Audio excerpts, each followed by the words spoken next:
Hey, how you doing? It's me again. Now, as you may well have noticed, for about a year now I've been using the DJI Osmo Action 5 Pro as my main camera ever since DJI gave it to me for free to test out. Now, with the Osmo Action 5, you can connect two DJI Mic Minis, and each one will record to its own separate audio track so that you can mix them and mess around with them separately later on in your editing. This also works, incidentally, with one Mic 2 and one Mic Mini, just in case you were wondering. But the thing is, I've been so slapdash at positioning the second microphone, and the results have been so hit and miss that I more often than not just don't bother with it at all. Well, no more. I've come out today to finally put this to bed and to perform the definitive DJI Mic Mini motorcycle sound test to find out where the best place is to put this to get the best possible audio to finally get the sound that your ears deserve. So I'm going to start stuffing this little thing in places and we're going to see how it sounds. Now I'm going to start with the obvious options, things that I've seen on Reddit's forums and other videos, and the one that pops up the most often is the back pocket. Most of the recommendations aren't very clear whether they mean with it sticking out the back pocket or stuffed right inside, but don't worry, I got your back. I'm going to do both. Test number one, the microphone is clipped on the outside of my back pocket. Oh, and for all of these tests, the microphone is connected directly to the DJI Action 5, clipping control is turned on, noise reduction is turned off, and the gain is set at minus 12 dB. Let's go.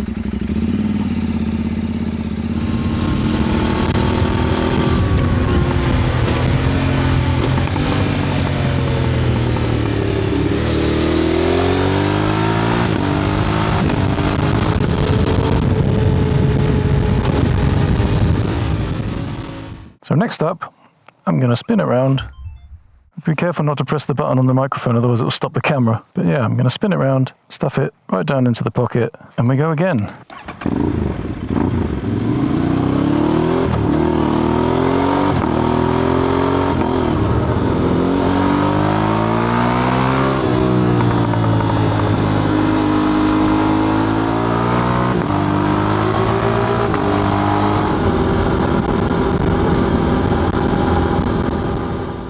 Next up, a variation on a theme. I'm going to take it out of the back pocket and do exactly the same thing on the front pocket. More towards the center so we can see if it's making a difference with getting some wind deflection from the bike.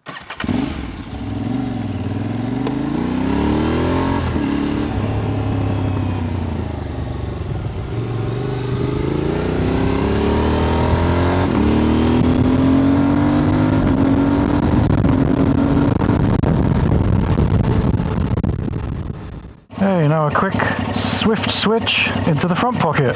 Stuffed right in as far as it'll go.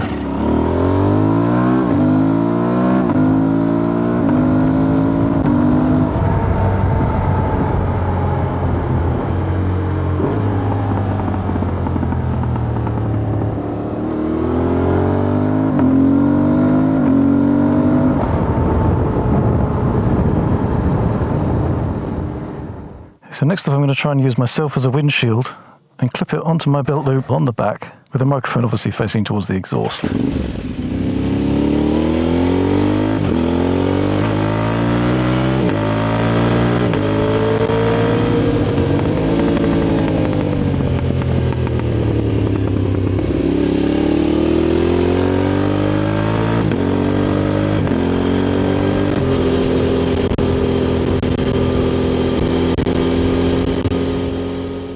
I'm going to take it off the back, then clip it onto my innermost belt loop on the front, again pointing that side to the exhaust pipe.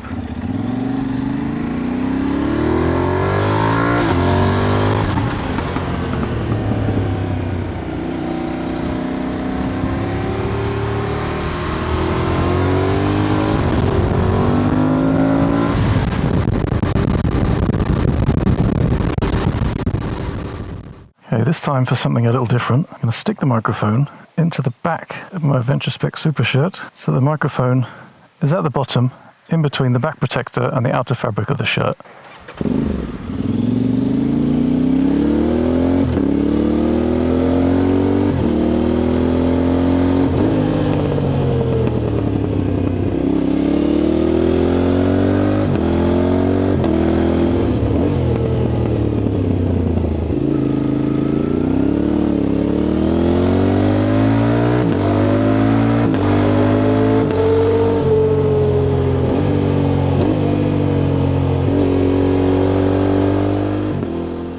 Moving up the body, I'm going to clip it to the top outside of my collar, poke my little tether inside, so hopefully I can catch it if it falls off.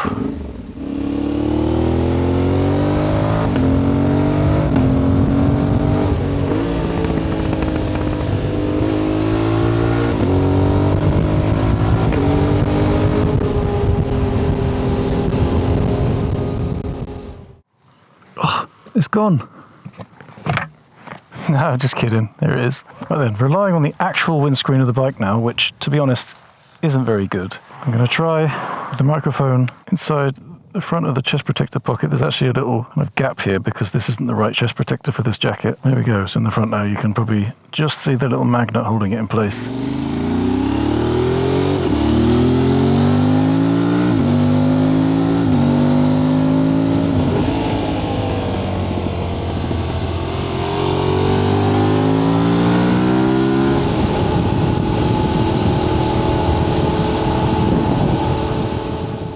It's quite possible that high up on the shirt, there might have been a bit too much turbulence. You can confirm or deny that for me in the comments. So instead, I'm going to place it a little bit further down, around about belly button height, and it's pointing downwards.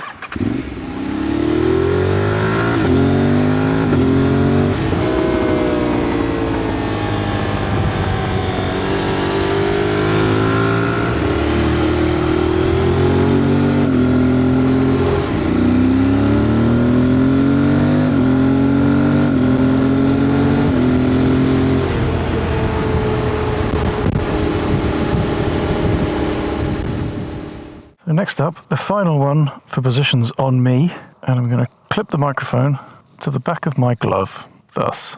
Don't hold out much hope for this one because it's out in the air. I used to have big handguards that would have given it some wind protection, but it's too bloody hot for those.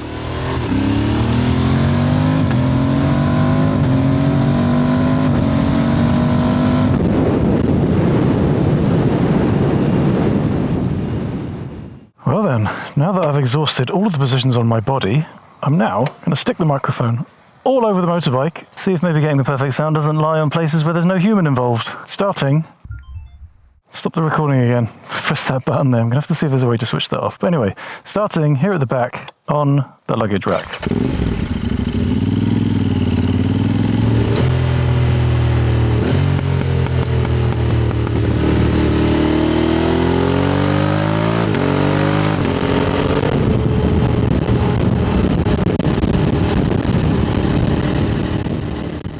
Right, well, just in case that wasn't loud enough, now I'm going to stick it onto the exhaust pipe mount. This will probably be a cacophonous racket, but there is only one way to find out.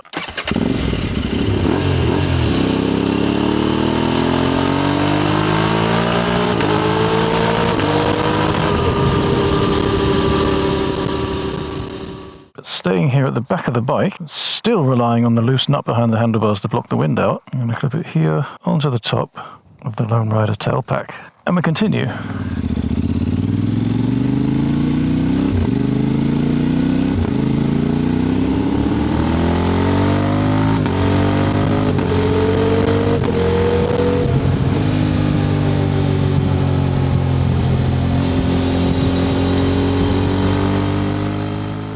Moving forward now, I'm going to put the microphone into the Pillion grab hole. It's not as exciting as it sounds.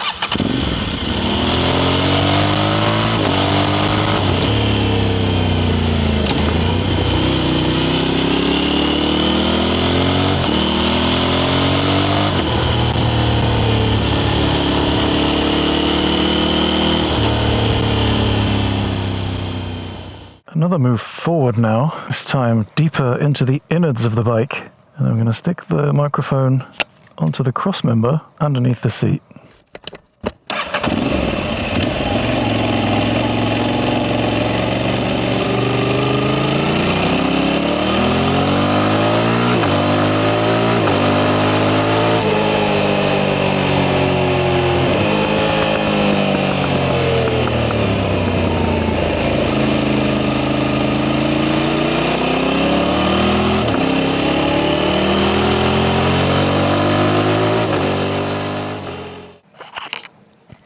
Another jump to the front now, this time to the fuel cap. Pretty much the only magnetised part of the entire fuel tank assembly, but I think it could work.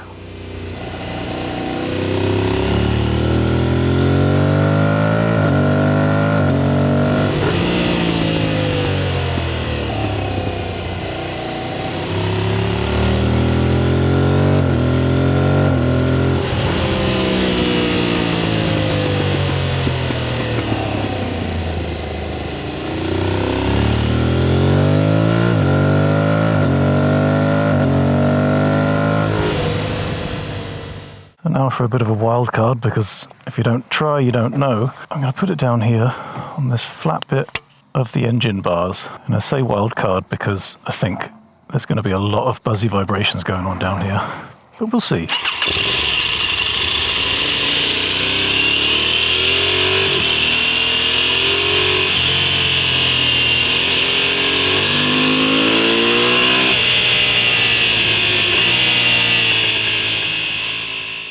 Taking it away from the engine, going for another wild card, the last of the crazy ones, and I'm sticking it onto the bolt of the mirror.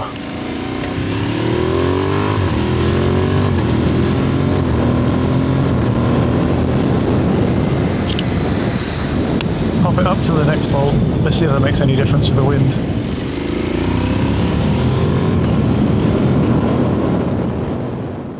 Alright, well that is the last of the crazy ones. But now, for one that I actually have some real hope for, and that is down here, under the dash. I've actually already stuck a magnet with some 3N tape, did that last night. And the reason I have real hope for this is because the dash is actually rubber mounted, so hopefully the vibrations will be minimized. And also, it's about as behind the screen as you can get. Hopefully there's going to be no wind. So, let us see.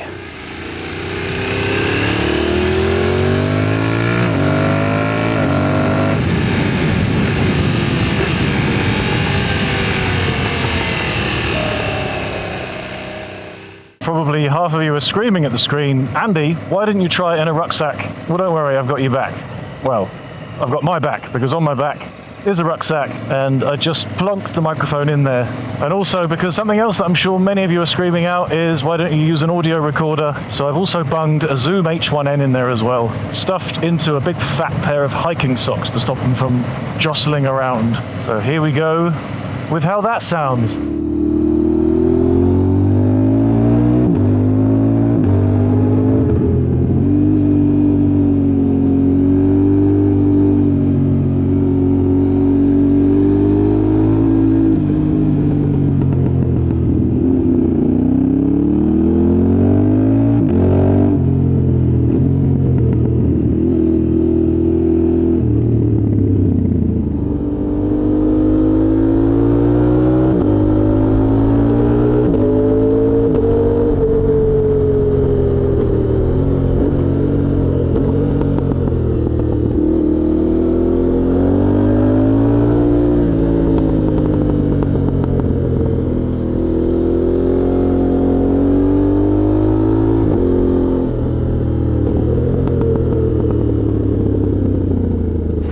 So that's up the hill, and to make sure we've got everything covered,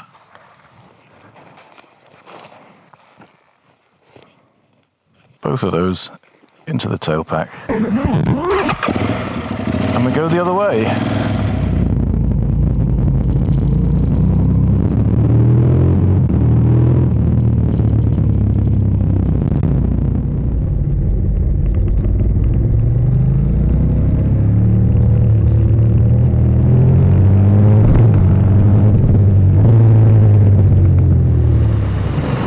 There we go, that is actually all the options now.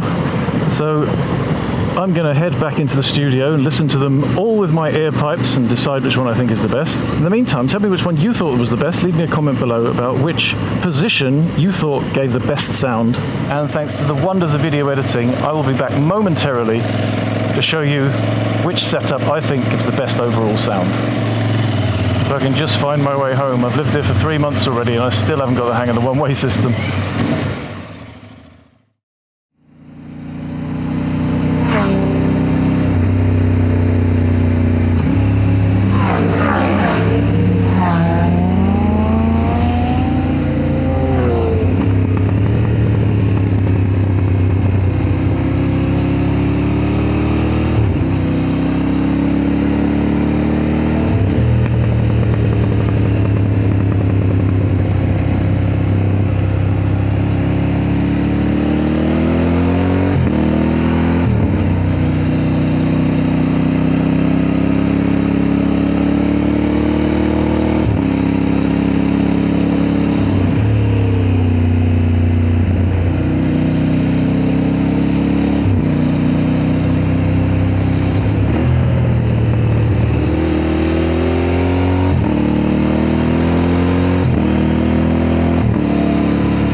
So there you go, that was the microphone in my favourite position. Did you guess what it was? That's right, it was in the back pocket of the Super Shirt. Oh, wait a minute, that's not what you guessed. Oh, that's awkward. But yeah, anyway, that was my favourite position. That was the one that I thought sounded the most balanced. Amazingly though, my second choice was a real surprise, and that was on top of the petrol tank, on top of the filler cap. And they were so close that for the longest time, I couldn't decide between them which one I actually thought was best. They both offered something that the other one didn't. Obviously the one in the back of the shirt picked up all of the pops and bangs of the exhaust pipe and the lovely exhausty raspiness that it's got, whereas the one on the filler cap picked up all of that amazing induction whore? I am a bit of an induction whore, but it picks up all of that amazing induction honk that this bike does so well. But in the end, yeah, I decided the one in the back of the shirt was the most balanced and also the least likely that I was going to knock it off of the fuel cap. But yeah, that brings us to the end of this definitive Mic Mini motorcycle audio test. Thank you so very much for sticking with me for this long. It has been quite a lengthy video, but I hope it's been useful for you. I hope it's been at least vaguely entertaining, and I hope that, like me, you've just enjoyed hearing the beautiful tones of this wonderful, wonderful Italian machine. And the beautiful roads and sights of Mallorca have obviously helped. I should give a thanks to DJI for providing me with the two cameras that I've been using here, and the Mic 2 in my helmet, but the two Mic Minis I actually bought myself. I was so desperate to get my hands on them. And I have to say, I'm very glad that I did. They work so well, and they're so small that you can stick them almost anywhere. Well, no, don't stick them in there. But yeah, with all of that out of the way, you now know where to stick your microphone in order to get the best sound on your bike. But obviously, there is a big fat case of your mileage may vary with this whole thing because your bike may be different. You may be a different size, the jacket you've got may be different, the screen you've got may be different, the helmet you've got may be different. You basically just have to try it out. I mean, hopefully I've given you some starting points, some positions to begin from, and then you can just tweak and tailor, and eventually you'll find the perfect setup. Please do leave me a comment underneath here if you've got any extra questions, anything to say really, and I'll do my very best to get back to all of you. Other than that, while you're testing your microphones out in your new little positions on your motorbike, please do keep them shiny, keep yourself out of trouble, and I will see you in the next video. Ta-ra!